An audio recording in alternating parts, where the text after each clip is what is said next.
யாழ்ப்பாணத்தில் யாழ் சிவில் சமூக அமைப்பின் தலைவராக தன்னை அடையாளப்படுத்தும் அருண் சித்தார்த்தன் இன்று தன்னுடைய அலுவலகத்தில் ஊடகவியலாளர் சந்திப்பொன்றை நிகழ்த்தியிருந்தார். இதன்போது யுத்த கால பகுதியில் விடுதலை புலிகளால் பலர் கடத்தி காணாமல் ஆக்கப்பட்டதாகவும் அவர்கள் துணுக்காய் பகுதியில் அமைந்துள்ள சித்திரவதை முகாம் ஒன்றில் சித்திரவதை செய்யப்பட்டதாகவும் தான் குறிப்பிட்டதாகவும் இது தொடர்பான விசாரணைகள் மேற்கொள்ளப்பட வேண்டும் எனவும் இது தொடர்பில் சர்வதேச விசாரணைகள் மேற்கொள்ளப்பட வேண்டும் எனவும் அவர் குறிப்பிட்டிருந்தார். அது மாத்திரமன்றி 1990ஆம் ஆண்டு கால பகுதியில் விடுதலை புலிகள் பலரை கடத்தி காணாமல் ஆக்கியதாகவும் துணுக்காயில் அமைந்துள்ள நெற்களஞ்சி சாலை கட்டிடத்தில் ஒரு சித்திரவதை முகாம் இருந்ததாகவும் குறிப்பிட்டதோடு அங்கு அகழ்வு பணிகள் மேற்கொள்ள வேண்டும் எனவும் குறிப்பிட்டிருந்தார். குறிப்பாக யாழ்ப்பாணம் செம்மணி சித்துப்பாத்தி இந்து மயான வளாகத்தில் மனித புதைகுழிகள் அகழப்பட்டுக் கொண்டிருந்த காலப்பகுதியில் தமிழர் தரப்பு தொடர்ச்சியான போராட்டங்களை நடாத்தி வந்த நிலையில் அதனை திசை திருப்பும் வகையில் இவர் இவ்வாறான நடவடிக்கையில் ஈடுபடுவதாக குற்றம் சாட்டப்பட்டது. குறிப்பாக துணுக்காய் பகுதியில் அமைந்துள்ள நெற்களஞ்சிய சாலைக்கு இவர் சென்றிருந்த போது அந்த பகுதியில் இருந்த இளைஞர்கள் இவரோடு முரண்பட்டு இவரை அவ்விடத்திலிருந்து துரத்தியமை குறிப்பிடத்தக்கதாகும். இந்த நிலையில் இப்போது தன்னுடைய வீட்டில் இவர் இதுபொருவான அறிக்கைகளை வெளியிட்டுக் கொண்டிருக்கும் சமநேரத்தில் யாழ்ப்பாணத்தில் இருக்கும் தமிழ் தேசிய ஆதரவாளர்கள் மற்றும் சமூக ஆர்வலர்கள் அருண் சித்தார்த்தினுடைய கருத்துக்கள் தொடர்பாக கண்டனங்களை தெரிவித்து வருகின்றனர். ஒட்டுமொத்தமான தமிழர் தரப்பும் செம்மணியில் இடம்பெற்ற படுகொலைகள் தொடர்பாகவும் அங்கு அகழப்படும் எண்புக்கூடுகள் தொடர்பாகவும் தமிழர்களுக்கான நீதி தொடர்பாகவும் பேசிக் கொண்டிருக்கும் நிலையில் ஸ்ரீலங்கா அரசு தரப்பு சார்பாகவும் அரசு இராணுவங்களுடைய துணை நடவடிக்கையாகவும் இவருடைய செயற்பாடுகள் இருப்பதாக பல்வேறுபட்ட விமர்சனங்கள் இருந்து கொண்டிருக்கின்றவையும் குறிப்பிடத்தக்கது. வணக்கம், நான் அருண் சித்தார்த். நாங்கள் இன்று இந்த ஊடக மாநாட்டில் பேச வேண்டிய முக்கியமான விடயம் என்னென்னா, இந்த ஊடக மாநாட்டுக்கான காரணம், கடந்த 27ஆம் தேதி வெள்ளிக்கிழமை நாம் இருவரும் துணுக்காய் பிரதேசத்தில் இயங்கியதாக நம்பப்படுகின்ற புலிகளின் வதைமுகாம் ஒன்றை பார்வையிடுவதற்கு சென்றிருந்தோம். அது சம்பந்தமாக சமூக வலைத்தளங்களில் சில வீடியோக்களும் வெளிவந்திருக்கின்றன. நாம் வெளியிட்ட வீடியோவும் இருக்கின்றது. அங்கு இருக்கின்ற பிரதேச மக்கள் எம்மை சூழ்ந்து கொண்டு எம்மை விரட்டி அடித்ததாக கூறப்படுகின்ற ஒரு சில வீடியோக்களும் சமூக வலைத்தளங்களில் உலாவிக் கொண்டு இருக்கின்றது.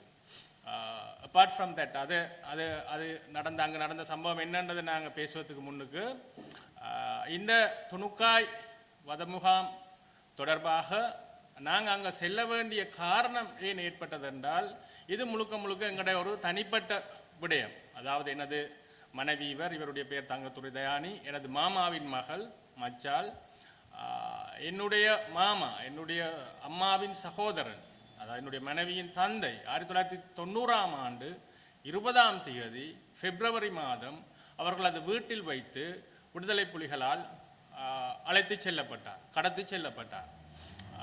அப்போ அந்த கடத்தி செல்லப்பட்டதுக்கான காரணம், அவர் ஒரு மத்திய கிழக்கு நாட்டில் வேலை செய்து இங்கு வந்து ஒரு சிறிய மினி பஸ் ஒன்று, ரோசா பஸ் ஒன்றை வைத்திருந்தார். அந்த பஸ்ஸை கேட்டு கொடுக்காத காரணத்தால் தான் இவியல் நடு இரவில் வந்து 90ஆம் ஆண்டு இந்த இவருடைய தந்தையார் எனது மாமாவை கடத்தி கொண்டு போகிறாங்க. அப்போ எங்கே கொண்டு போகிறாங்க? சலீம் முகாமுக்கு வர சொல்லி கந்தரோடையில் இருக்கிற முகாமுக்கு கொண்டு போகிறோம், அங்கே வாங்கன்னு தான் இவர்கள் சொல்லப்படுகிறது. அதே நேரம் எனது இன்னும் 2 மாமாக்கள் அந்த எமது கிராமத்திலிருந்து கொண்டு போகப்படுகிறார்கள். ஒரு ஆள் EPRLF-க்கு வேலை செய்ததாக குற்றஞ்சாட்டப்படுகின்றார். ஏனைய இருவரும், ஒன்று இந்த பஸ் கொடுக்காத மாமா, மற்றவர் என்ன காரணம் என்றே தெரியாது. இந்த 3 பேரும் அந்த இரவு எங்களுடைய குடும்பத்தில் இருந்த 3 பேர் மட்டுமல்ல, எமது கிராமத்தில் கிட்டத்தட்ட 14 பேர் விடுதலை புலிகளால் கடத்தப்பட்டு கொண்டு போகப்படுகின்றார்கள். அடுத்த நாள் இவர்கள் அந்த முகாமுக்கு போய் விசாரிக்கும் பொழுது இவர்களுடைய தந்தையை கண்டிருக்கின்றார்கள். இவருக்கு அந்த நேரம் 6 வயசு. தந்தையை கண்டிருக்கின்றார். இவருடைய அம்மாவுடன் சென்று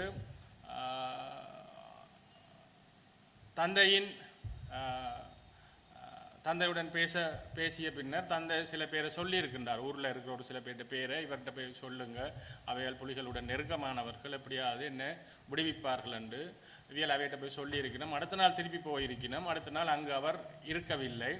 மேலதிக விசாரணைகளுக்காக அவர் துணுக்காய்க்கு அனுப்பப்பட்டதாக அந்த முகாமில் இருக்கின்ற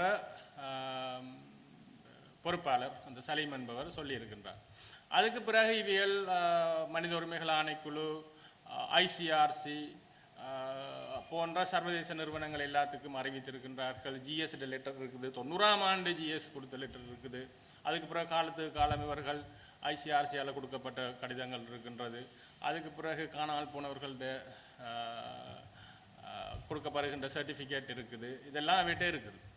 அப்போ இவ்வாறு இருக்கும் காலகட்டத்தில் அந்த துணுக்காய் முகாமில் அந்த சித்திரவதை கூடத்தில் இவருடைய தந்தையுடன் இருந்த ஒருவர், தப்பி வந்த ஒருவர் பின்னர் நாங்கள் சந்திக்கின்றோம். அவர் சொல்லுகின்றார், எங்கள்கிட்ட இப்படி நானும் அந்த முகாமில் இருந்தேன், உங்களுடைய தந்தையும் அங்கே தான் வைக்கப்பட்டிருந்தார் அண்டு எங்களுக்கு அந்த முகாம் குறித்த தகவல்கள் தரப்படுது, லொக்கேஷன் சரியாக. பிறகு இன்னும் ஒரு ஆள் எங்களுக்கு வெளிநாட்டில் இருந்து அவர் ஒரு புத்தகமே எழுதியிருக்கின்றார், அந்த முகாமில் இருந்து தப்பி வந்தவர். அந்த புத்தகம் எழுதியவர் எங்களுடன் தொடர்பு கொண்டு இந்த இடத்தை தருகின்றார். இதன் நிமித்தம் நாங்கள்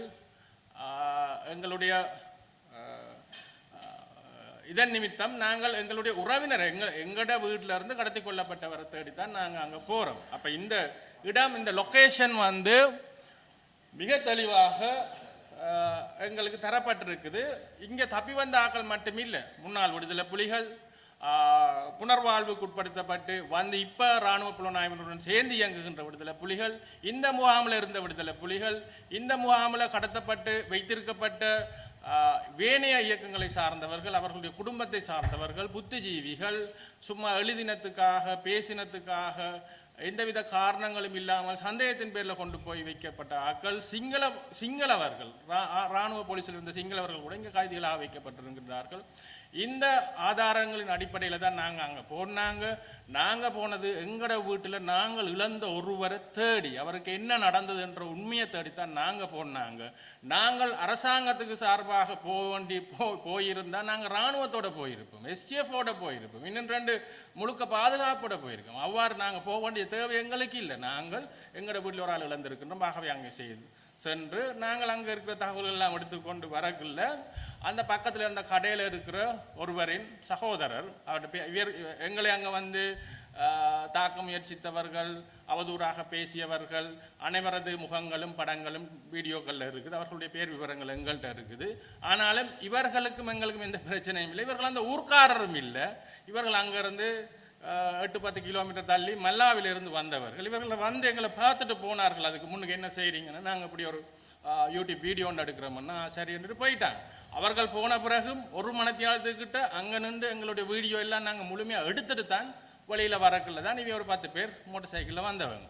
வந்து எங்களை தடுத்து நிறுத்தி அடியா அப்படியான அவர்களுடைய அந்த வாசை, அந்த கதைகள் அது அது அது நாங்கள் பிறகு பேசுவோம். அப்போ இங்கே இருக்கல, இங்கே இராணுவ முகாம் இருந்தது, இங்கே அந்த 90 காலகட்டங்கள் எங்கே எல்டிடி இருந்தது போன்ற சிறுபிள்ளைத்தனமான அவர்களுடைய கருத்துகளுக்கு வரலாறே தெரியாத வன்னியில் இந்த மாதிரி பல்லாயிரக்கணக்கான இளைஞர்கள் இவ்வாறு புலிகளால் கொண்டு செல்லப்பட்டாக்களும் கொஞ்சம் பேர் தான் அவையர்.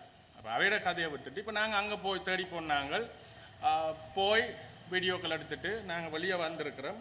இப்போ சமூகத்தில் ஒரு பேசு பொருள் ஒன்று உருவாகி இருக்குது. துணுக்காயில் ஒரு முகாம் இருந்ததா இல்லையா, விடுதலை புலிகள் இவ்வாறு சித்திரவதை கூடங்களை நடத்தினார்களா இல்லையா என்கின்ற ஒரு பேச்சு சமூகத்தில் உருவாகி இருக்கின்றது.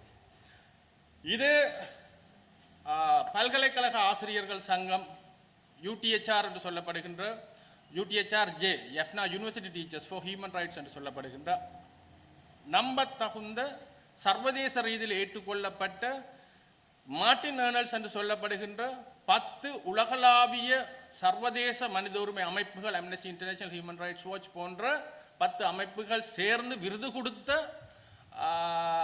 பல்கலைக்கழக பேராசிரியர்கள் எழுதிய ஆவணம். Professor Rajan Thiranagama, professor Rajan Hoole, professor Gopalasingham Sritharan, professor Daya Somasundaram ஆகிய பேராசிரியர்களும் அவர்களுக்காக நட்லாவிய ரீதியில் 300க்கும் மேற்பட்ட அகடமிக்ஸ் என்று சொல்லப்படுகின்ற இன்டெலெக்சுவல்ஸ், புத்திஜீவிகளும் இணைந்து வேலை செய்த மிக நம்பத்தகுந்த ஆவணம் இது.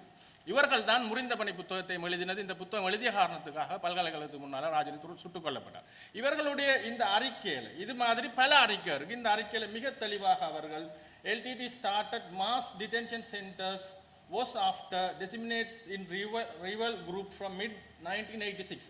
1986 இருந்து ஏனைய இயக்கங்களை கொன்றொழிப்பதற்காகவும் சித்திரவதைகள் செய்வதற்காகவும் விடுதலை புலிகளால் சித்திரவதை கூடங்கள் நடத்தப்பட்டதாக இந்த அறிக்கையில் தெளிவாக இருக்கு. அதை விட துணுக்காய் சம்பந்தமாக துணுக்காய் என்கின்ற பெயர் சொல்லி துணுக்காய் எங்க இருக்குது, துணுக்காயில் எவ்வளவு பேர் இருந்தார்கள், துணுக்காய் முகாம் எப்படி இருந்தது, முகாமுடைய முகாம் நடத்தப்பட்ட விதம் போன்ற சகல விடயங்களும் இந்த university teachers for human rights என்று சொல்லப்படுகின்ற பல்கலைக்கழக ஆசிரியர்கள்ட்ட அறிக்கையில் இருக்குது. சரியா? த எல்டிடி பிரிசனர்ஸ், விடுதலை புலிகளால் வச்சிருக்கப்பட்ட சிறை கைதிகள். During much of 1990, the taking of prisoners was blatant. Ordinary members of the public were aware of it and much information was readily available. During the IPK presence in late 1989, the LTT manned checkpoints on routes to northeast along with Sri Lankan forces. அதாவது பிரேமதாசாவோடு இவர்கள் மிக இணக்கமாக இருந்த காலகட்டத்தில் தான் இந்த முகாம்கள் நடத்தப்பட்டிருக்குது. Before the war on June 90, Tamil detainees by LTT in Colombo were taken to the north. கொழும்புல இருந்து கூட தங்களுக்கு எதிரானவர்களை பிரேமதாசாவின் முழுமையான ஆசீர்வாதத்துடன் துணுக்காய்க்கு கொண்டு செல்லப்பட்டிருக்கின்றார்கள். North, chained to their seats in particular night passenger coaches. These went through checkpoints of the Sri Lankan forces. The prisoners were collected Parandan by the LTT pickup in the early hours of the morning and other passengers proceed to Jaffna. This was the time that people became aware of the LTT prison complex at Tunukkai. Right? கொழும்பில் இருந்து கொண்டப்பட்டவர்கள் பரந்தன்ல இறக்கப்பட்டு பரந்தன்ல இருந்து துணுக்காய்க்கு கொண்டு செல்லப்பட்டிருக்கின்றார்கள். Following the withdrawal of IPK from the Jaffna on February 1990 and before the war of June Sunday 690 ஜூன்ல Sunday ஆரம்பிக்கிறதுக்கு முன்னுக்கு LTT centers in Jaffna where relatives of those detained could make inquiries. அதாவது யாழ்ப்பாணத்திலிருந்து கொண்டு போற ஆட்களுன்ற தகவல்களை பெறத்துக்கண்டே ஒரு முகாம் உருவாக்கப்பட்டு அங்க போய் இந்த தகவல்களை பெற்றுக்கொள்ள முடியும் என்று இருக்குது. Matter the scale of the problem. இதில் அடுத்த Thunukkai at 3, the best estimate we have it based on putting the number of prisoners once held at துணுக்காயில் எத்தனை பேரை வைத்திருந்தார்கள் என்றும், அதாவது துணுக்காய் 3000, அதாவது 3000க்கு மேற்பட்டவர்கள் இங்கே வைக்கப்பட்டிருக்கிறார்கள் இந்த யூனிவர்சிட்டி டீச்சர்ஸ் ரிப்போர்ட் சொல்லுது. This figure is based on numbers given by various sources together with an escape description of the camp. அதாவது இந்த கேம்ப்ல இருந்து இந்த முகாமில் இருந்து தப்பி வந்தவர்கள், அந்த முகாமில் இருந்த முன்னாள் விடுதலை புலிகளால் தண்டிக்கப்பட்ட புலிகள், சரியா, புலிகளுடைய தளபதிகளை கூட கொண்டே சிறைச்சாலையில் வச்சிருக்குது. அவர்கள் ஏனைய சர்வதேச தேசிய ஹியூமன் ரைட்ஸ் மனித உரிமை உறுப்பினர்கள், ஏனைய மாட்டு இயக்க மனுசொலிவியல் கொண்டு போனாக்கள், அவர்களுடைய உறவினர்கள், புத்திஜீவிகள், இன்டலெக்சுவல்ஸ், சும்மா சாதாரண காரணங்களுக்காக, தனிப்பட்ட காரணங்களுக்காக கூட இங்கு கொண்டு செல்ல இது ஒரு ரிப்போர்ட் இல்லை, 3-4 ரிப்போர்ட் பிரீஃபா மிக ஆழமாக ஒவ்வொரு இவர்களுடைய அந்த சித்திரவதை கூடத்தை பற்றி மிக நுணுக்கமான அந்த கட்டிடத்தில் எத்தனை காவல் அரண்கள் இருந்தது, எத்தனை பேர் காவலுக்கு இருந்தார்கள் என்கின்ற தகவல்கள் கூட இந்த ரிப்போர்ட்ல இருக்கு. ரைட், இது யூனிவர்சிட்டி டீச்சர்ஸ். இது அம்னஸ்டி இன்டர்நேஷனல் என்று சொல்லப்படுகின்ற சர்வதேச, இன்றைக்கும் ஐக்கிய நாடுகள் சபையில பெர்மனன்ட் நிரந்தர அறிக்கையிற பீரோ வச்சிருக்கிறது. இவர்கள் சொல்றதுதான் ஐக்கிய நாடுகள் சபையை கேட்கிற சர்வதேச மன்னிப்பு சபையில ரிப்போர்ட் இது. இந்த ரிப்போர்ட் இந்த சர்வதேச மன்னிப்பு சபை உறுப்பினர் 1991 ஜூன் மாதம் இலங்கைக்கு 2 கிழமை விசிட் பண்ணி அவர்கள் இலங்கைக்கு இந்த இடங்களெல்லாம் விசாரிச்சு இந்த இடங்கள்லாம் போய் பல நூறு பேரை பேட்டி கண்டு பல நூறு பேரை பார்த்த பிறகு வெளியிட்ட இந்த அறிக்கையில மிக தெளிவாக ரைட் துணுக்கா முகாம் பற்றி சொல்லப்பட்டிருக்குது. LTT cadres, particularly in the Jaffna area, carry out arrests on various grounds, including people alleged sympathizers of the rival Tamil group, cooperation with them, sympathy of cooperation with the IPKF during their stay in Sri Lanka, suspicious of providing information to the security forces, or refusal to pay contribution to the LTT. Amnesty International has also received information about the arrest of people as result of what appeared to be personal issues. சரியா, தனிப்பட்ட காரணங்களுக்காக கூட மக்கள் கைது செய்யப்பட்டிருக்கா, சச்சஸ் over land ஓ marriage arrangement, காணி பிரச்சனை, காதல் பிரச்சனை, கல்யாண பிரச்சனை கூட இவியல் கைது செய்து கொண்டு போயிருக்கணும். And of people critical of the எல்டிடியை விமர்சிக்கிறவர்கள். A number of people among the Muslim businessmen were also detained for ransom. கப்பம் கேட்டு காசு கொடுக்காமல் முஸ்லிம் வியாபாரிகள் வர்த்தகர்கள் கொண்டு செல்லப்பட்டிருக்கின்றார்கள், தமிழர்களும் கொண்டு செல்லப்பட்டிருக்கிறார்கள். One of the people interviewed by Amnesty International in June 1991 described how late one evening in April 1990, 3 armed members of the LTT jumped over the wall around his house and ordered him to come with them for interrogation. They blindfolded him and took him on a van to what seemed to be in transit camp. He was held there for 9 days with an estimate 40-45 others. During this period, he was never interrogated. On the 9th day, he was transferred to Tunukai Mulattivu district, where one of the largest places of detention of the LTT at this time was established. Tunukai LTT detention camp was situated in the former premises of Paddy Marketing Board stores. The majority of the prisoners were held in the large covered area which was divided into individuals, right? அந்த இடம், அந்த துணுக்காய் இல்ல சித்திரவதை கூடம் வச்சிருக்கப்பட்டது படி marketing போர்டுக்கு, அதாவது net சந்தைப்படுத்தும் அதிகார சபைக்கு சொந்தமானது என்பது கூட இந்த சர்வதேச மன்னிப்பு சபையிட அறிக்கையில தெரிவிக்கப்பட்டிருக்குது. அப்ப துணுக்காய் சம்பந்தமான அறிக்கைகள் விரவி கிடக்குது. இது துணுக்காயிலிருந்து தப்பி வந்த ஒருவர் இன்று கனடாவில் வசிக்கின்றார். அவர் அந்த காலகட்டத்திலேயே எழுதின ஆயுதங்க மேல் காதல் கொண்ட மனநோயால் என்ற புத்தகம். அதே மாதிரி இந்த அறிக்கை வந்து Vietnam LTD run Vietnam style torture camp. இது அந்த முகாமில் இருந்து தப்பி வந்த ஒரு போலீஸ் அதிகாரி எழுதின அறிக்கை. அந்த போலீஸ் அதிகாரி இன்னும் உயிரோடன் இருக்கின்றார். சரி, அப்படி இது பல்வேறுபட்ட அறிக்கைகள் எங்கள்கிட்ட இருக்குது. இதை நாங்கள் நிரூபிக்கிறதுக்கு ரெண்டாவது காலகட்டத்தை இவர்கள் சொல்கின்றார்கள். அது 90களில் 91களில் விடுதலை புலிகள் எல்லாம் காட்டுக்குள்ள போயிருந்தார்கள் என்று. இப்போ சொல்றாங்களுக்கு நாங்கள் சொல்லுறோம், வரலாறு போய் அப்பன் ராசா வடிவா படிச்சு கொள்ளுங்க. 88ஆம் ஆண்டு டிசம்பர் மாதம் 18ஆம் தேதி பிரேமதாசா அவர்கள் இலங்கையில் நடந்த தேர்தலில் வெற்றி பெற்று ஜனாதிபதியாக 19ஆம் தேதி அறிவிக்கப்படுகிறார். 89ஆம் ஆண்டு ஜனவரி மாதம் கண்டி தலதா மாளிகையில் இவர் சத்தியப்பிரமாணம் செய்கின்றார்.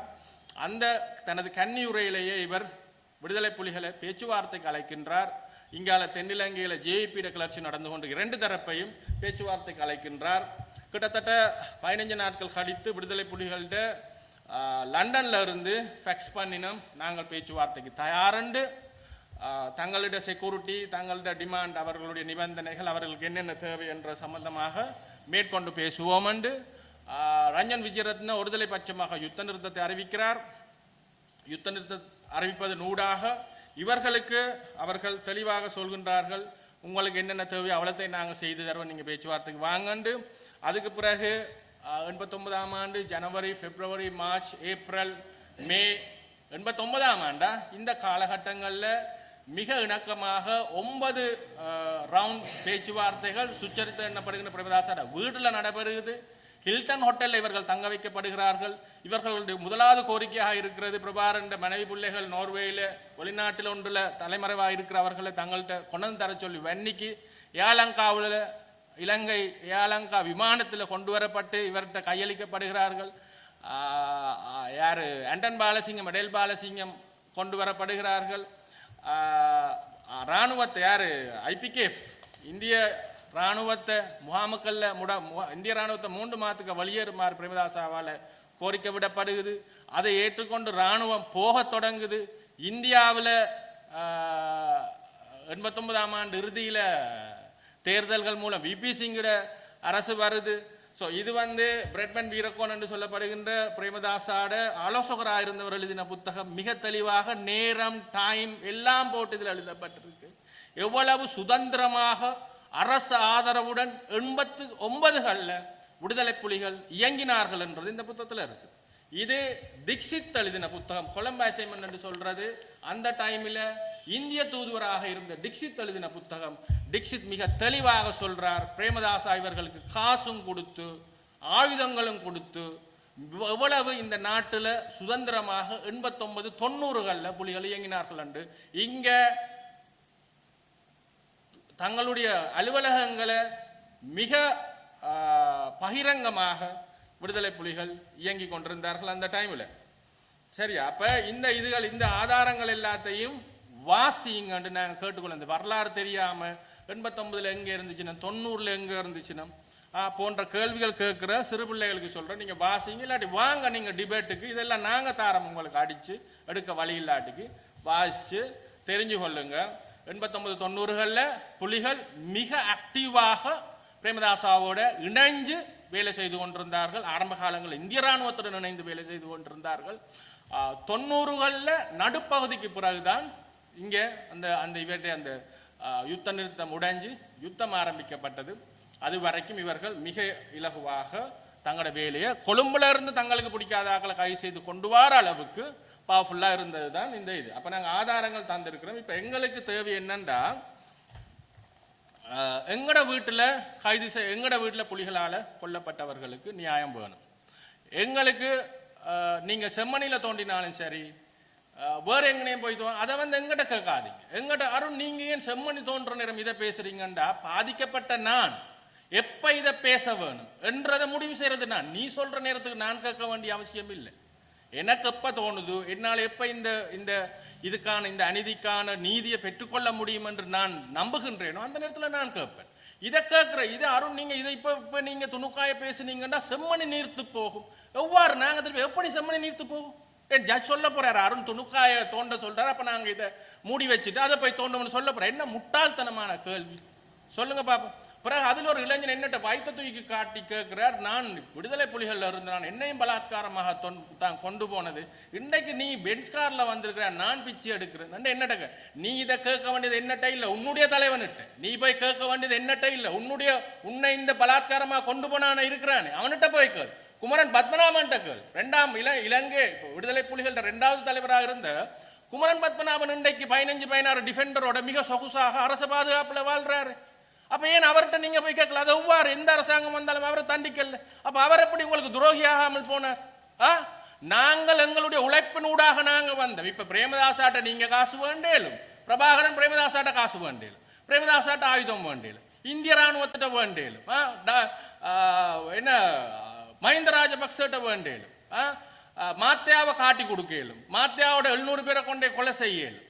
நீங்க எங்களுக்கு சைனிட்ட தந்துட்டு வெள்ள கொடியோட என்னத்துக்கு நீங்க போய் சரணடைஞ்ச? நீங்க உங்களுடைய தலைவர்கள் சரணடையலாம். வெள்ள கொடியோட போய் நடேசனும் புலித்தேவன் நாங்க சைனட் அடிச்சு சாகவன். சூசைட மனைவியும் தமிழ்ச்செல்வன் மனைவியும் என்னென்னு வெளிநாட்டுக்கு போய் சொகுசா இருந்தான்னு நீ கேட்டிருக்கியா? என்னட்ட கேட்ட நீ அவேட்டியில போய் கேட்கணும். என்னென்னு நீங்க வெளிநாட்டுக்கு போனீங்க இவ்வளவு சொகுசா? 12,500 பேர் முன்னாள் விடுதலை புலிகள் புனர்வாழ்வு அளிக்கப்பட்ட வந்தாக்கள் இருக்கிறேன் தானே. ஒவ்வொருத்தனும் ஒருத்தனை காட்டி கொடுத்து தான் வெளியே வந்தான். காட்டி கொடுத்தவர்கள் நாங்கள் இல்லை, நீங்க தான். பிரபாகரன் தான் 70களில் குட்டுமணியன் தங்கத்துறையன் காட்டி கொடுத்ததே பிரபாகரன் தான். அந்த காட்டி கொடுப்பின் வரலாறு தான் இது. நீங்க எங்களுக்கு வரலாறு சொல்லித்தர தேவையில்லை. இங்க தமிழர் அரசியல் 2ஆ தான் இருக்கு. ரைட்டா? ஒன்று புலி ஆதரவு அரசியல், இன்னொன்று புலி எதிர்ப்பு அரசியல். நாங்கள் எந்த இடத்துல இருக்கிறோன்றதை நாங்க தீர்மானிச்சிட்டோம்.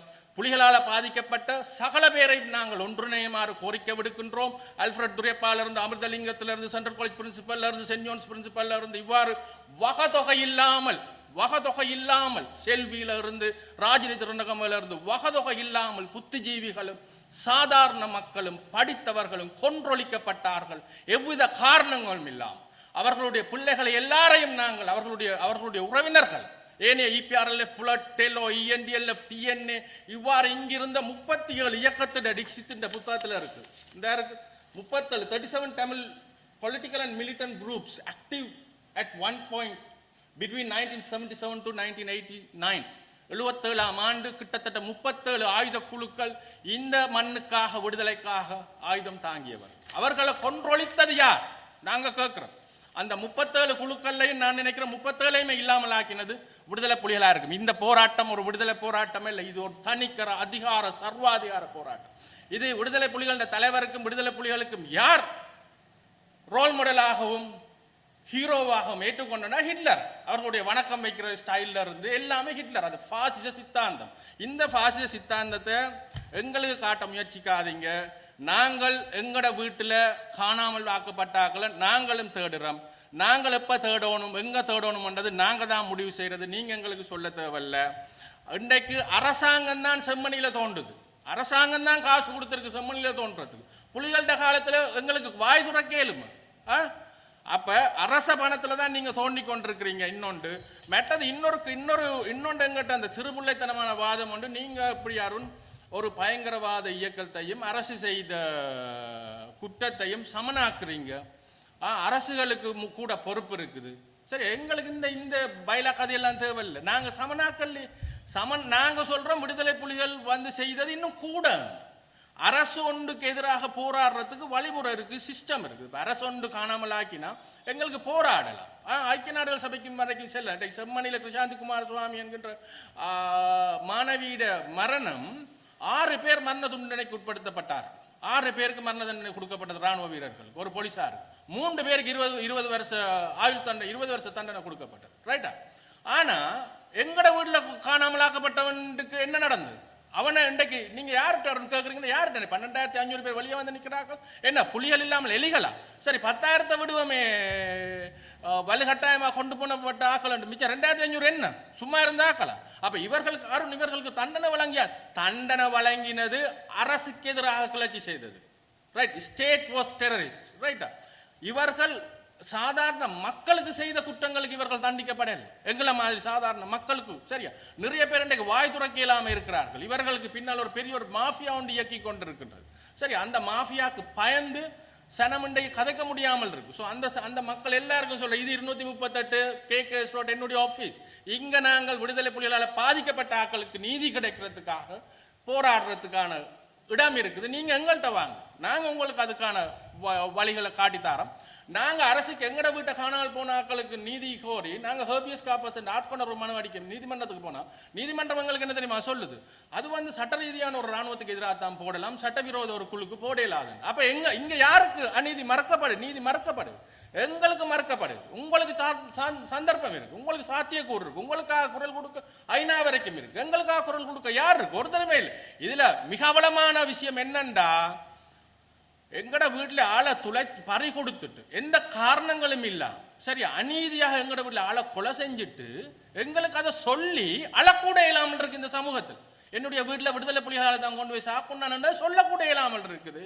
இருக்கிற எல்லா பக்கங்களாலையும் எதுவுமே வரலாறு தெரியாத சிறு பிள்ளைகள் மாதிரியான நேற்று முந்தினால் பிறந்தார்கள் வெளிக்கிட்டு வரையினம் எங்களுக்கு எதிராக கதை சொல்றதுக்கும் சமூக வலைத்தங்களை அவதூறு செய்யறதுக்கு. அப்ப இந்த ஒரு சைக்கோலஜிக்கல் இந்த சைக்கோலஜிக்கல் ரீதியான இந்த உள ரீதியான இந்த தாக்குதல் இன்றைக்கு முந்தி மாதிரி இவேட்ட ஆயுதம் இருந்திருந்தா எங்களை கொலை செய்திருப்பார். ஆகவே எங்கிட்ட கேட்காதீங்க, நீங்க போய் கேட்க வேண்டியதெல்லாம் உங்களுடைய ஆக்கள்கிட்ட. இது என்னோட வீட்டை இருந்ததா இல்லையான்றதெல்லாம் நீங்க உங்களுடைய ஆக்கள்கிட்ட கேளுங்க. நாங்கள் எங்களோட வீட்டில் கடத்தப்பட்டவர்களுக்கான நீதியை கேட்கிறோம். துணுக்காய் சித்திரவதை முகாம் இருந்தது என்பதற்கான கிரெடிபிள் எவிடன்ஸ், நம்பத்தகுந்த ஆதாரங்கள் நாங்கள் சேர்த்திருக்கின்றோம். உலகளாவிய ரீதியில் அந்த ஆதாரங்கள் இருக்குது. சர்வதேச மனித உரிமை அமைப்புகளின் ஆதாரங்கள் இருக்குது. இவைகள் தப்பி வந்தவர்களின் வாக்குமூலங்கள் ஆதாரங்கள் இருக்கின்றது. இவற்றின் அடிப்படையில் துணுக்காய் தொடர்பான விசாரணைகள் ஆரம்பிக்கப்பட வேண்டும்.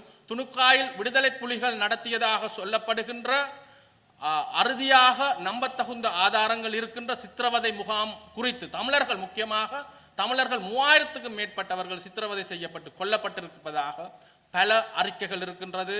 அங்கிருந்து தப்பி வந்த கைதிகள் கூறியிருக்கின்றார்கள். முன்னாள் விடுதலை புலிகளின் தளபதிகள், அங்கு வேலை செய்தவர்கள், அங்கு பொறுப்பாக இருந்தவர்களின் வாக்குமூலங்கள் இருக்கின்றது. இவற்றின் அடிப்படையில் இது துணுக்காய் குறித்த விசாரணை ஆரம்பிக்கப்பட வேண்டும். இங்க வைத்திருந்தவர்கள் கொலை செய்யப்பட்டு இங்கு புதைத்ததாக நாம் எங்கும் கூறவில்லை. அப்படி அல்ல. விடுதலை புலிகள் தாங்கள் வைத்திருக்கின்ற இடத்துல கொண்டு புதைப்பதில்லை.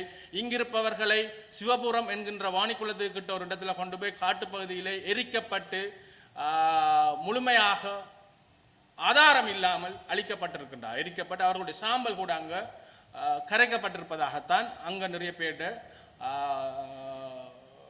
பேர் கொடுக்கப்பட்ட சாட்சியங்கள் வாக்குமூலங்கள் இருக்கின்றது. ஆக இந்த அடிப்படையில், ஆனால் இது ஒரு 16 ஏக்கர் உள்ள ஒரு இடம். இது படி மார்க்கெட்டிங் போர்டுக்கு சொந்தமான ஒரு இடம் என்றதும் அம்னஸ்டி சர்வதேச மன்னிப்பு சபையோட அறிக்கையில் அப்ப இருந்து இது நெற்களஞ்சிய நெல் சந்தைப்படுத்தும் அதிகார சபைக்கு சொந்தமானது என்றதெல்லாம் இருக்குது அந்த அறிக்கையில். ஆகவே இந்த 16 ஏக்கர் காணிக்குள்ள விடுதலை புலிகளோட சித்திரவதை கூடம், ட்ரைனிங் சென்டர், வாகனங்கள் திருத்துறது என்று பல்வேறு பிரிவுகள் அதுக்குள்ள இருந்திருக்கு, இயங்கியிருக்கு. அந்த காலத்துல வாழ்ந்த மக்கள் அங்க எங்கள்கிட்ட அந்த சாட்சியங்கள் இருக்குது. நாங்கள் அதை வெளியில விட விரும்பல். என்னன்னா அந்த மக்கள் பாதிக்கப்படுவார்கள். இப்போ எங்களையே வந்து இந்த மாதிரி சண்டித்தனம் காட்டங்கள்ல அங்க இருந்து எங்களுக்கு இப்போ தந்த மக்கள்கிட்ட இதை நாங்கள் அந்த வீடியோவில் வெளியே விட்ட எவ்வளவு அந்த மக்களுக்கு நாளைக்கு பாதிக்க ஏற்படும். ஆனால் நாங்கள் அது அத்தாரிட்டிஸுக்கு சம்பந்தப்பட்ட இடங்களுக்கு கொடுக்க தயாராக இருக்கின்றோம். ஆகவே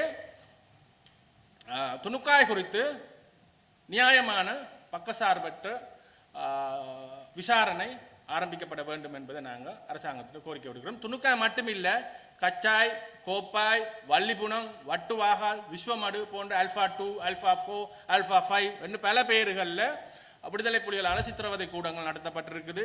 இப்போ நாங்கள் இதை கையில் எடுத்த வடிவா அதிலிருந்து தப்பி வந்தாக்கள், அதை நடத்தினாக்கள், அதிலிருந்து விடுதலை புலிகளில் இருந்த முன்னாள் தளபதிகள் புற இப்போ இராணுவத்தோடு சேர்ந்து இயங்குகிறார்கள் என்று பல பேர் எங்களுக்கு வாக்குமூலங்கள் அளித்திருக்கின்றார்கள். ஆகவே இது ஒரு தொடக்க புள்ளியாக வைத்து அனைத்து அட்டூழியங்களும், இந்த மண்ணில் நிகழ்த்தப்பட்ட அனைத்து அட்டூழியங்களும் விசாரிக்கப்பட வேண்டும். முக்கியமாக இன்றைக்கு வரைக்கும் நீதி கிடைக்காமல் இருக்கின்ற விடுதலை புலிகளால் பாதிக்கப்பட்ட மக்களுக்கு நீதி கொடுக்க வேண்டும். அந்த மக்கள் ஒரு ஆள் தான் நாங்கள் அந்த தரப்பைத்தான் பிரதிநிதித்துவப்படுத்துகிறோம். மிக தெளிவாக சொல்றோம், நாங்கள் விடுதலை புலிகளுக்கு எதிரான அரசியல்ல இருக்கிறார்கள். எங்களுக்கு நியாயம் கிடைக்க வேணும். நீங்க என்னத்தை கத்து, நீ தமிழனா, நீ சிங்களவனா, நீ அவனா இவனா, இதெல்லாம் எங்களுக்கு கதையே இல்லை. ரைட்? என்னுடைய உயிர் தான் எனக்கு முக்கியம், என்னுடைய வீட்டுக்காரன் உயிர் தான் எனக்கு முக்கியம். நீங்க இந்த கேள்வியெல்லாம் போய் விக்னேஸ்வரன்ட்டையும் சுமந்திரன்ட்டையும் உங்களோட ஆக்கள்கிட்ட, கஜேந்திரகுமார் பொன்னம்பலத்திட்டையும் உங்களோட ஆக்கள்கிட்ட கேட்டு. வணக்கம், நான் தங்கத்துறை தயானி. நான் கடந்த 22ஆம் தேதி 6ஆம் மாதம் 2025 ஞாயிற்றுக்கிழமை என்னுடைய கடந்த கால என்னுடைய தந்தை வந்து 1990ஆம் ஆண்டு மாசி மாதம் 20ஆம் தேதி என்னுடைய வீட்டில் வைத்து, சுன்னாகம் சபாபதி பிள்ளை வீதியில் வைத்து, ஆயுதம் தாங்கிய விடுதலை புலிகளும் ஊரால் ஒருவரும் சேர்ந்து நடுச்சாமத்தில் வந்து அவரை விசாரிக்க வேணும் என்று கட்டாயமாக அழைத்து கொண்டு போனார்கள். அடுத்த நாள் நாங்கள் போய் கந்தரோடையில் ஐயாண்ணை ஹேமன்னு சொல்கிற இடத்துல சலீம் என்றவரும் மிரேஸ் என்றவரும் பொறுப்பாளராக இருந்தவையால், அந்த காலத்தில் எனக்கு 6 வயது, அம்மா, நான், என்னுடைய தங்கை 3 வயது, தம்பி ஒருவருக்கு 1 வயது, மற்றவர் பிறந்த 53 நாள் நாங்கள் குடும்பத்தோடு போனோம். போய் பார்க்குற நேரம் என்னுடைய தந்தை அங்கே இருந்தவர், கம்பி கூட்டுக்குள்ளே இருந்தவர், கதைக்க விட்டவியல் கதைச்சு அந்த நேரம் அவர் புலிகளோட உறவாக இருந்த எங்களோட ஊராக்கள் 2 பேரை சொன்னவர். அவையோட போய் சந்தித்து கதைக்க சொல்லி தன்னை எதற்காக இங்கே அழைத்து வந்தார்கள் என்று தெரியவில்லை, விசாரணை என்று சொல்லுகிறார்கள், இன்னும் விசாரிக்கவும் இல்லை என்று சொல்லி எங்களை அனுப்பி வைத்தார். நாங்கள் அந்தண்டு வந்துட்டோம். அப்போ பார்த்துட்டு அடுத்த நாள் போன நேரம் அங்கே இல்லை எங்களோட அப்பா. அப்போ நாங்கள் சலீம் என்றவரை போய் கேட்டு, நாங்கள் எங்களுடைய அம்மா கிட்ட தன்னுடைய கணவன் என்ற நேரத்தில் சலீம் பதிலாக சொன்னார், மேற்கொண்டு விசாரணைகள் அவருக்கு நடத்துவதற்காக துணுக்காய் முகாமுக்கு அனுப்பியுள்ளோம் என்று. அப்போது எங்களுக்கு சிறிய வயதும் பொருளாதார வசதி இன்மையாலும் இடங்களும் தெரியாததால் எங்களுடைய அம்மா வந்து துணுக்காயை நோக்கி செல்லவில்லை. அவரை மேற்கொண்டு யாழ்ப்பாணத்தில் உள்ள சகல புலிகளுடைய கேம்புகள், அமைப்புகள் எல்லா இடமும் தேடினவா, கடிதங்கள் கொடுத்தவா, ஆனால் எந்த ஒரு பதிலும் கிடைக்கவில்லை. பின்னர் துணுக்காய்க்கு விடுதலை புலிகள் மூலமாக இங்கே இருந்த விடுதலை புலிகள் அமைப்பினூடாக ஒரு கடிதம் ஒன்றை வரைந்து பொட்டம்மான் என்ற புலனாய்வு பிரிவு, அந்த 90ஆம் ஆண்டு காலப்பகுதியில் பொட்டம்மான் என்ற நபர் விடுதலை புலிகளின் புலனாய்வாளராக இருந்த நேரத்தில் அவருக்காக ஒரு கடிதம் ஒன்றை எழுதி எங்களுடைய தாயார் அனுப்பினர். அதுக்கும் எந்த பதிலும் எங்களுக்கு கிடைக்கவில்லை.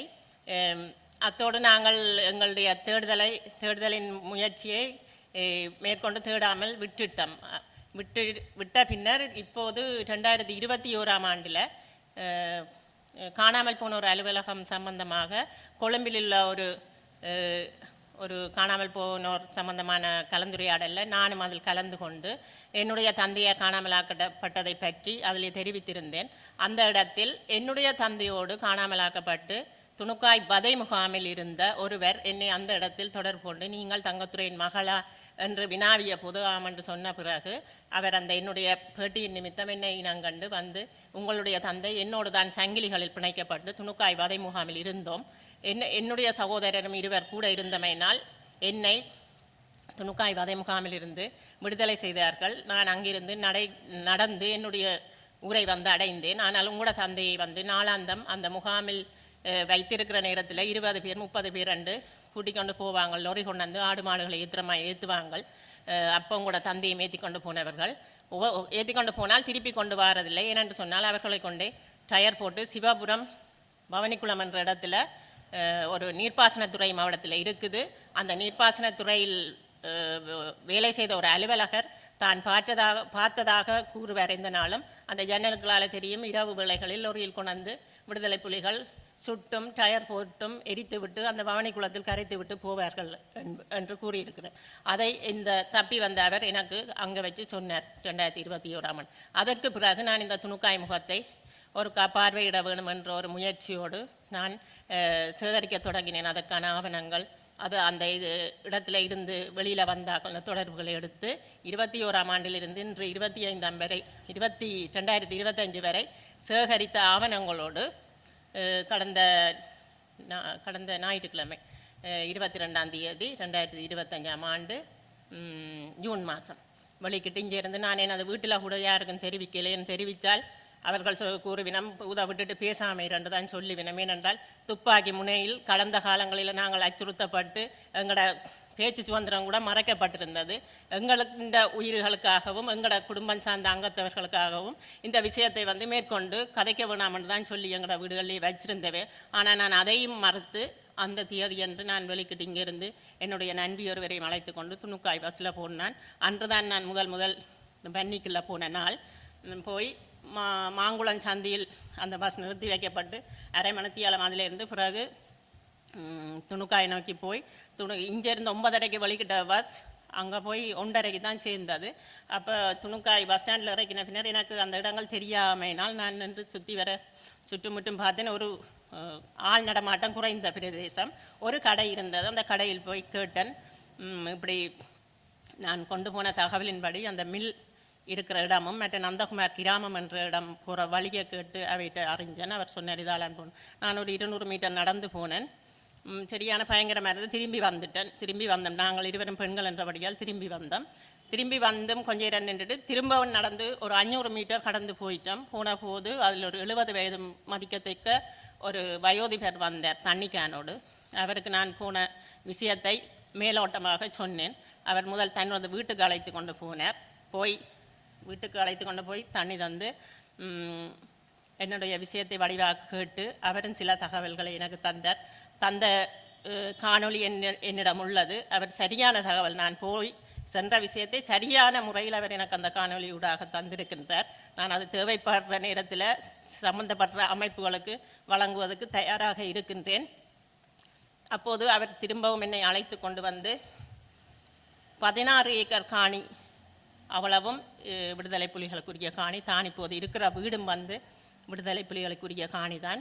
அவர் விடுதலை புலிகளுக்கு உரியதில்லை. அவர்கள் இந்த வதை முகாமை நடத்திய இடத்தில் தான் நாங்கள் இப்போது 23 குடும்பங்கள் வசித்து வருகின்றோம். ஒவ்வொருத்தருக்கும் 6 பரப்பு வழங்கப்பட்டிருக்கின்றது. இதெல்லாம் முந்தி விடுதலை புலிகளுடைய வதை முகமாகவும் கராச்சாகவும் பயிற்சி முகாமாகவும் பல்வேறு பிரிவுகளுக்கு அமைய இந்த இடம் அவர்களால் அவர்களுடைய கட்டுப்பாட்டுகள் இருந்தது என்பதை அவர் எனக்கு தெரிவித்திருந்தார். அதன் பின்னர் நான் அந்த வயோதிபரை அனுப்பிவிட்டு நான் உள்நுழைந்து போய் பார்த்தேன். எனக்கு உண்மையிலே அதுக்கு போக இல்லாமல் இருந்தது. ஏனென்றால் ஒரு பயங்கரமான பிரதேசம், குருவி காக்கான சத்தத்தை தவிர எதுவும் இல்லை. உள்ளுக்கு போயிட்டு எடுத்த கால் திரும்ப ஒரு அடி எடுத்து வைக்க பயமாக இருந்தது. என்றாலும் வந்துட்டேன், முழுமையாக பார்க்க வேண்டும் என்றிட்டு எனது கையில் இருந்த தொலைபேசியினூடாக சிறு காணொலி ஒன்றையும் எடுத்து புகைப்படங்களையும் எடுத்துக்கொண்டு வெளியில் வந்துட்டேன். ஆனால் அந்த இடத்தில் பிரச்சனைக்கு முன்னம் அது உண்மையிலேயே நெல் களஞ்சியப்படுத்துகிற ஒரு ஆலைக்குரிய இடம்தான். ஆனால் 2009க்கு முன்னம் விடுதலை புலிகள் இருந்திருக்கிறார்கள். 2009க்கு பிற்பாடு புதிதாக அதில் கல் சின்னம் பொறிக்கப்பட்டிருக்கின்றது. ஒரு போரூட் அமைப்பு ஏதோ ஒன்றினால் நெல் களஞ்சியம் புதிதாக ஆரம்பிக்கப்பட்டது. ஆனால் அது வந்து தற்போது எந்த ஒரு செயல்பாடுமின்றி பாழடைந்த நிலையில் தான் இருக்கின்றது. அப்போது நான் பார்த்துவிட்டு திரும்பவும் எங்கள் வீடு வந்து சேர்ந்து நான் அந்த காணொலியை பதிவு செய்தேன் என்னுடைய முகப்புத்தகத்தில். அன்று மட்டும் நான் பதிவு செய்வதில்லை, என்னுடைய தந்தையின் காணாமலாக்கப்பட்டவையை பற்றி கடந்த 5 வருடங்களாக என்னுடைய முகப்புத்தகத்தில் பதிவு செய்து கொண்டு தான் இருக்கின்றேன். அதே மாதிரி ஒரு பதிவைத்தான் இந்த இப்படி துணுக்காய் முகாம் பற்றிய பதிவை வெளியிட்டேன். ஆனால் அதில் நிறைய பேர் என்னோட தொடர்பு கொண்டு அந்த இடத்தான் அவர்கள் உண்மையாக அது வதைமுகமாக இருந்ததாகவும் தாங்கள் அங்கே சிறை வைக்கப்பட்டிருந்த அனுபவங்களையும் என்னுடன் நிறைய பேர் பகிர்ந்து கொண்டிருக்கின்றார்கள். அப்போது ஒரு ஊடகம் உண்டு, வெனச டிவி என்ற ஊடகம் என்னோட தொடர்பு கொண்டு நீங்கள் அந்த இடத்தை உமக்கு பார்வையிடுவதற்கு அழைத்து செல்ல முடியுமா என்று கேட்ட காரணத்தினாலும், மற்றது இது என்னுடைய தனிப்பட்ட பிரச்சனை, இது அரசியலுக்காகவோ இல்லை பணம் திரட்டவோ நான் இதை நோக்காக செய்யலை. அப்படி இல்லாதபடியால் நான் தாராளமாக அவர்களை வரவழைத்து எனது வீட்டுக்கு கூட்டிக் கொண்டு போய் என்னுடைய நிலைப்பாடுகள் என்னோட வீட்டில் நடந்த சம்பவங்களை எல்லாத்தையும் அவர்களுக்கு எடுத்து கூறி கடைசியாக நான் சென்ற துணுக்காய் வதை முகாமுக்கும் அழைத்து சென்று வீடியோவுகள் செய்து கொண்டு இருக்கும்போது அந்த ஊர் நபர் இருவர் வந்தார்கள். அந்த கடையில் வேலை செய்கிற ஒருவரும் இன்னொரு ஒரு வயோதிபரும் வந்து நீங்கள் என்ன செய்கிறீர்கள் என்று கேட்டார். நாங்கள் சொன்னோம் இப்படி ஒரு சிறு வீடியோ ஒன்று காணொலி ஒன்று பதிவு செய்கிறோம். நான் சரி பதிவு செய்யுங்கள் வேண்டிட்டு அவர் போயிட்டு நாங்கள் அந்த காணொலி எல்லாம் முழுமையாக பதிவு செய்து வெளியில் வந்த நேரம் அவர் ஒரு சிறு குழுவை ஒழுங்கமைத்து கொண்டு நாங்கள் போன வாகனத்தை மறைத்து அவதூறுகளும் ஆபாச வார்த்தைகளும் பேசி, நான் தான் ஒரு பெண் அங்கே போன இடத்துல, அவைகள் எல்லாரும் ஆண்கள் தான் நின்று இருந்துச்சுன்னா அந்த இடத்துல என்ன காதால கேட்கலாத அளவுக்கு தாங்களும் அவர்கள் வீட்டில் ஒரு தாய் மூலமாக தான் அவையும் வந்திருக்கணும். அவன் வீட்டிலேயும் சகோதரிகள் இருக்கிறார்கள், பெண்கள் இருக்கின்றார்கள்.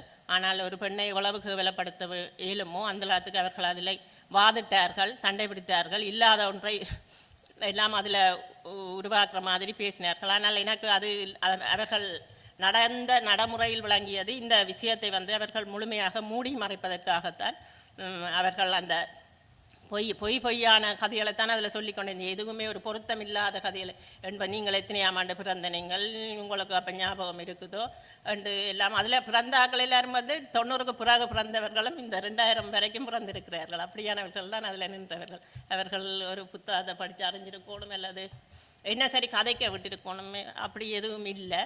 அவர்கள் இந்த விஷயத்தை மழுங்கடிக்கிறதுக்காகத்தான் அப்படியான ஒரு திட்டத்தை ஏற்படுத்தினார்கள். மற்றதால் நின்றவர்கள் அந்த கிராமத்தில் வாழ்பவர்கள் ஒரு சிலர் இருந்தவர்கள், மிச்சம் எல்லாருமே வேறு கட்சிகளுக்கு வேலை செய்கிறவர்களாகவும் இந்த பிரச்சனையை மூடி மறைக்க வேண்டும் என்பதற்காக ஒரு திட்டத்தோடு வந்திருந்தவர்களாகவே இருந்தார்கள். அப்படி இருந்தும் நாங்கள் அவர்கள் என்னுடைய ஆவணங்கள் எல்லாத்தையும் கேட்டார்கள். முதல்ல உங்களோட ஆவணங்களை தருங்க, உங்களை அப்பா அப்படி ஒன்றுக்கு முரணான கதைகளையே கேட்டு என்னை நான் என்னுடைய விஷயத்தையே நான் மறந்து போகிற அளவுக்கு தான் என்னை கதை கேட்டவர்கள். ஆனால் நான் அரசியலுக்காக மற்றது பணம் திரட்டாண்டு போயிருந்தால் நான் உண்மையிலேயே மாறி கதை சொல்லியிருப்பேன். ஆனால் என்னுடைய வீட்டில் நடந்த என்னுடைய தந்தையை இழந்தன அது என்னால் மறக்க முடியாது. என்னுடைய கடைசி மூச்சு இருக்கும் வரைக்கும் எனக்கு அது மறக்க முடியாது. சகல அனுபவங்களும் என்னுடைய தலையில் இருக்கிறது. எப்படித்தான் நீங்கள் மாறி கேள்வி கேட்டாலும் நான் அதை பிழை இல்லாமல் சொல்லிக்கொண்டே இருப்பேன். அவர்கள் கடைசியாக கேட்டார்கள், காணாமலாக்கப்பட்ட சர்டிஃபிகேட் இருக்கு. நான் அதையும் காட்டினேன், அதை ஒரிஜினல் தான் கொண்டு போனேன், அதையும் காட்டினேன். அது போன வருடம் 2022 தான் எடுத்திருக்கேன்னு சொன்னார்கள். அது கூட அவர்களுக்கு தெரியாது. 2022 தான் காணாமலாக்கப்பட்டவர்களுக்கான பத்திரம் அரசாங்கத்தினால் வழங்கப்பட்டது. அதுவும் உங்களோட விருப்பத்துக்கு ஏற்றால் தான் அதை எடுத்துக்கொள்ளலாம், விருப்பம் இல்லாட்டி அதை எடுக்க நாங்கள் எங்களுடைய விருப்பத்தின்படி நாங்கள் அந்த பத்திரத்தை பெற்றுக்கொண்டோம். மற்றது நான் என்ன சொல்ல விரும்புகிறேன்டா, இந்த விஷயத்தை இதோட நான் நிறுத்த போகிறதில்லை. என்னோட இப்போது துணுக்காய் வதை முகாமில் இருந்த ஆக்கள், மற்ற முன்னாள் விடுதலை புலிகள் சொல்லுற ஆக்கள், அந்த முகாமில் வேலை செய்த ஆக்கள், மற்ற அந்த ஊர் கிராமத்தாக்கள் என்று நிறைய பேர் நிறைய தகவல்களை தந்திருக்கிறார்கள்.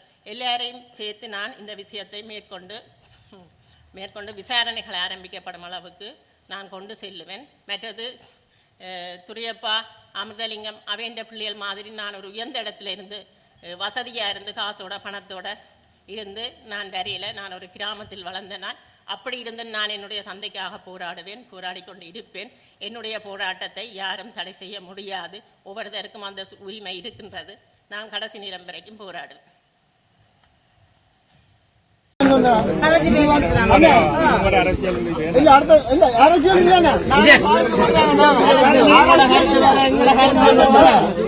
மாடே ஒரு மாட்டுக்கு வேற மாட்டு அடிக்க போனா சேர்ந்து ஒற்றுமையா காகமே ஒரு காலத்தை அடிச்சு கொண்டா அந்த மஞ்சள் இதுதான் இன ஒற்றுமை. அதுல சேர்க்கப்படுறாள் இல்ல நீ அந்த மாதிரி இது கருணாமான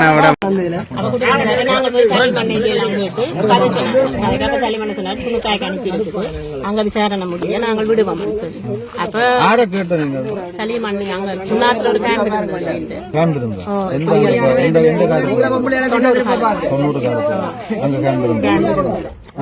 அப்ப நான் போனாங்க நாங்க குடும்பத்தோட போனாங்க உங்களுக்கு தெரியும் 90 கால பகுதியில் 90 கால பகுதியில் இந்தியாவில் இருந்த காலப்பகுதி இந்தியா இருந்து வெளிக்கிட்டு கொண்டிருக்கிற காலப்பகுதி இயக்கமே காடு காடா ஒழிச்சு இயக்கத்துக்கு தங்குறதுக்கு கேம்ப் என்று சொல்லி எதுவுமே இல்ல வீடு வீட சாப்பாடு எடுத்து சாப்பிட்டு இருந்தது இந்த காட்டுல இருந்து கொண்டோம் இயக்கம் வந்து கேம்ப்ல இருக்க இல்ல இந்தியாம இருந்த இடங்களை வந்து நீங்க சொல்ற காலப்பகுதியில் இங்க இந்திய ராணுவம் தான் இருந்தது.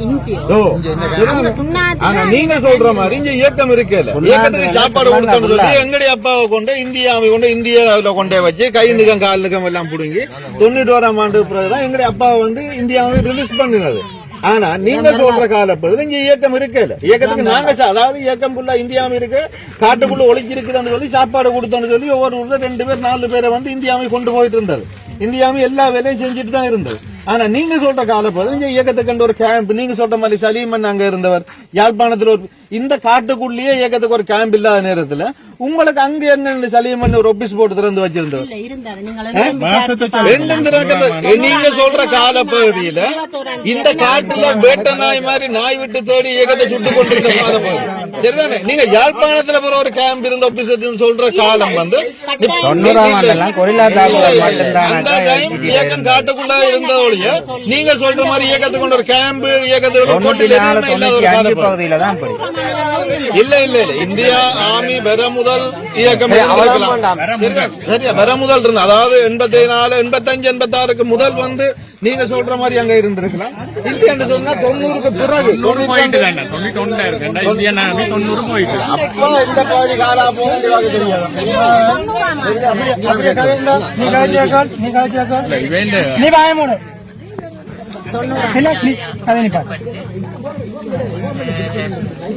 செயல்பாட்டுல இருந்த பிறகு இப்போது செயல்பாடு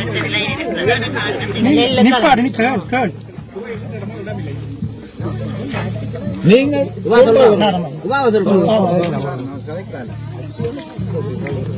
பெரிய தமிழ் தேசியம் பேசுறாக்கள்ல இருந்து சகல பேரும் காணாமலாக்கப்பட்ட சொல்லி எல்லாரும் காணாமலாக்கப்பட்டது அரச தரப்பு செய்த கொலைகளையும் தான் நியாயப்படுத்தி கொண்டு கோஷம் எடுக்கிறார் ஜெனிவா வரைக்கும் போயிருக்கிறார்.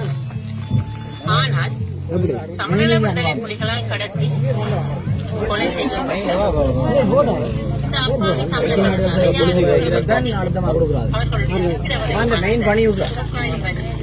ஒவ்வொரு வீட்டுக்கு ஒவ்வொரு கோடு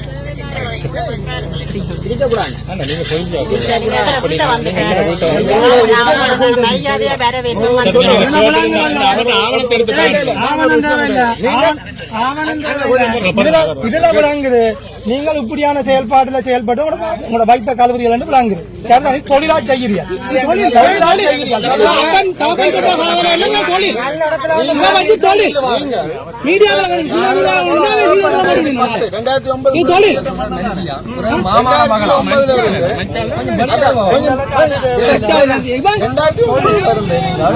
இப்ப 2025 இதுவரைக்கும் நீங்க எங்க இருந்தீங்க?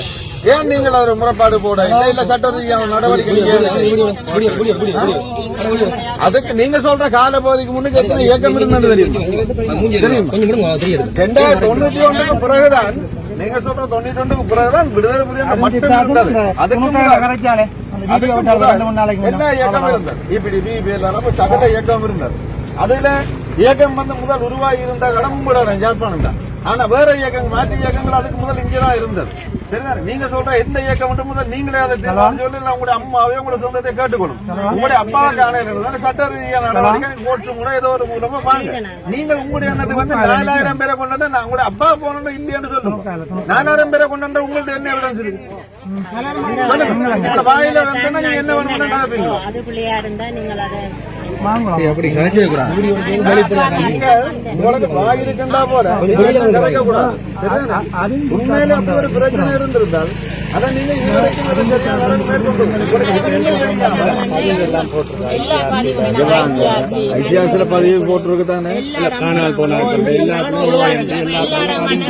அந்த 4000 பேர் லிஸ்ட் தான். சரி அக்கா, நீங்க பதிவு போட்டேன்னு சொல்றீங்கல்ல, உங்க பேஸ்புக் எடுத்து இந்த பதிவு போட்டு நீங்க இதுக்கு முதல் போன வருஷம் சரி முதல் வருஷம் சரி இப்படி அப்பாவை காண இல்ல இப்படி ஒண்ணு நடந்து காட்டுங்க. கதை சொன்னாடா 84ஆம் ஆண்டு பிறந்தவா காட்டுங்க. 84ஆம் ஆண்டு பிறந்தவா காட்டுங்க, எடுத்து இயக்கம் தங்கட உடனே தேப்பரை கடத்தலாம்.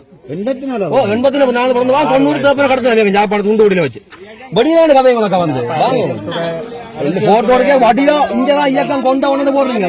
இப்ப வெளியில வாங்க ஆக்கல